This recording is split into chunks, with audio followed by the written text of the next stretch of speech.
Ninguém sabe dizer ao certo quando a Terceira Guerra Mundial começou de verdade.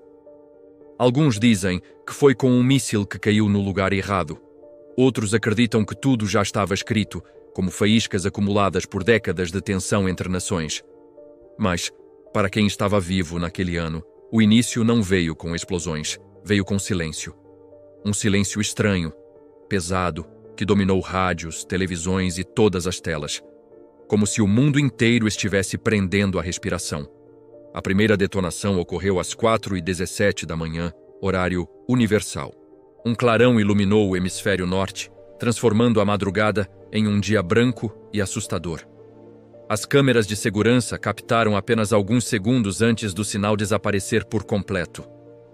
O apresentador do telejornal não conseguiu terminar a frase. A luz o engoliu. O ataque desencadeou uma reação em cadeia. Em menos de 40 minutos, sistemas de defesa automatizados foram ativados pelas grandes potências. Submarinos emergiram como bestas metálicas do fundo dos oceanos e lançaram projéteis que cortaram o céu com rastros de fogo. Satélites militares tentaram neutralizar parte deles, mas não conseguiram evitar todos. O mundo entrou em colapso antes mesmo de perceber o que realmente tinha acontecido. Chamaram aquele momento de o dia em que o céu morreu. No Brasil, era 1h quando as primeiras transmissões de emergência começaram. As pessoas acordaram com o som agudo dos alertas nos celulares. As ruas estavam vazias, mas as janelas iluminadas.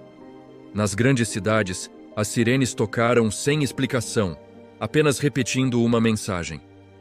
Permaneçam abrigados. Mantenham a calma. Mas como manter a calma quando o céu começa a mudar de cor? Às 3h, nuvens cinzentas inéditas começaram a surgir no horizonte. Elas não eram formações naturais, mas manchas que se estendiam em direção ao sul. Meteorologistas as chamaram de nuvens de impacto. Partículas de poeira radioativa, cinzas de cidades inteiras queimadas em segundos, restos invisíveis de tudo o que existiu. A radiação direta não alcançou a maior parte da América do Sul naquele momento, mas o planeta estava longe de estar seguro. A atmosfera tinha sido rasgada. Os ventos agora carregavam o que restava da civilização. No dia seguinte, as comunicações internacionais começaram a falhar. Sinais de satélite caíam um por um, deixando o mundo desconectado. Sem internet global, sem notícias confiáveis, sem governos capazes de coordenar qualquer ação. Países pequenos aguardavam informações, mas recebiam apenas silêncio. Os poucos satélites ainda operantes mostravam uma imagem assustadora. 3 regiões inteiras, no norte da Ásia, na Europa e na costa oeste dos Estados Unidos, haviam se transformado em crateras de luz escura, invisíveis a olho nu, mas claramente perceptíveis pelas lentes térmicas. Lugares que antes abrigavam milhões de pessoas, agora eram apenas sombras radiantes no mapa.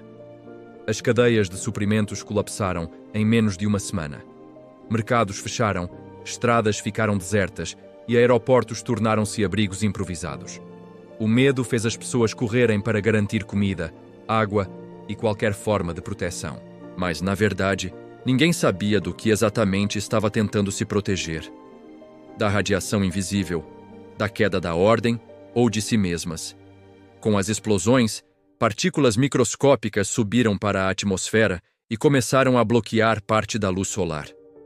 O dia já não tinha o mesmo brilho. O céu era permanentemente cinza e a temperatura global caiu 2 graus em apenas 10 dias. Esse fenômeno deu início a uma vida sob um sol envenenado. Numa pequena cidade do interior do Brasil, um grupo de sobreviventes se organizou dentro de uma escola abandonada. Entre eles estava Clara, uma jovem de 23 anos, estudante de biologia.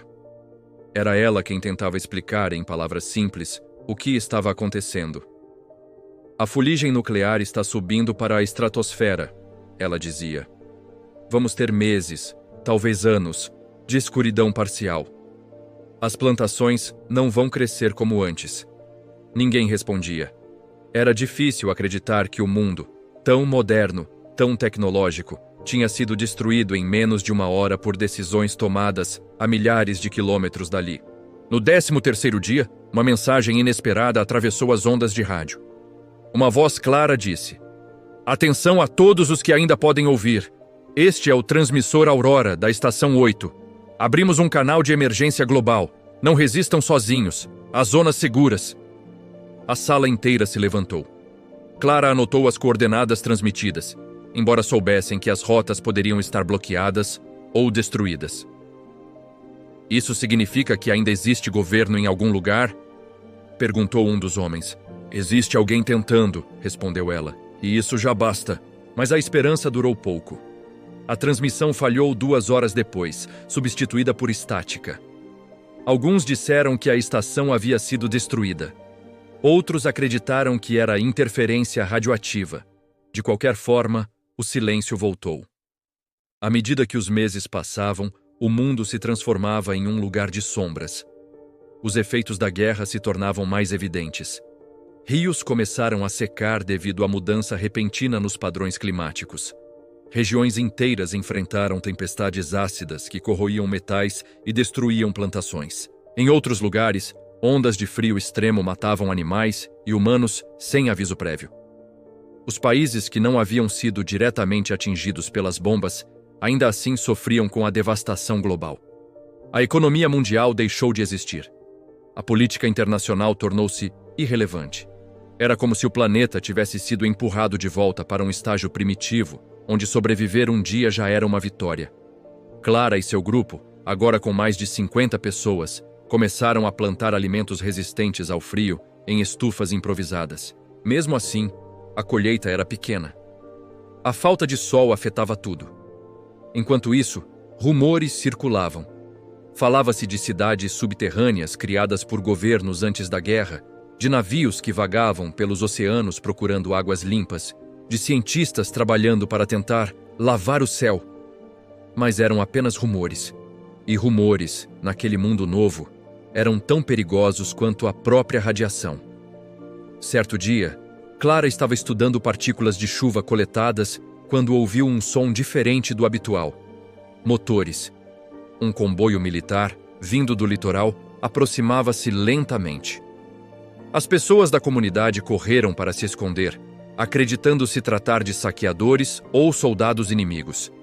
Mas os veículos traziam uma bandeira branca com um símbolo desconhecido.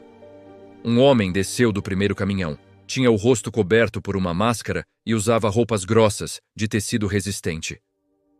Somos da União de Restauração do Atlântico, ele anunciou. Estamos reunindo sobreviventes e reconstruindo rotas seguras. Não prometemos conforto, mas prometemos um futuro. Clara olhou para os outros. Ninguém sabia se era verdade. Podia ser uma armadilha, podia ser a única chance.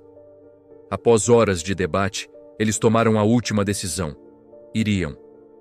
Se este mundo for renascer, disse Clara, então que sejamos parte da semente.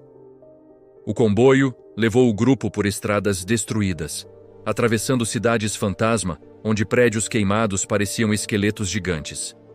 Em alguns lugares, os contadores de radiação disparavam, obrigando todos a usar máscaras e capas de proteção.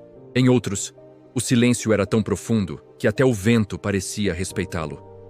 No final da viagem, chegaram a uma base costeira protegida por filtros atmosféricos e sistemas de descontaminação rudimentares.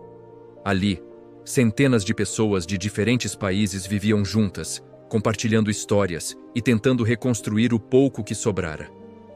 O comandante da base olhou para Clara e disse: "O mundo não acabou. Ele só mudou demais, rápido demais. Mas a humanidade já sobreviveu a eras glaciais, pandemias e colapsos. Dessa vez não será diferente. Vamos reconstruir, um tijolo por vez." Clara olhou para o céu cinza, ainda marcado pela guerra. Pensou em tudo o que havia perdido, mas também no que ainda podia nascer.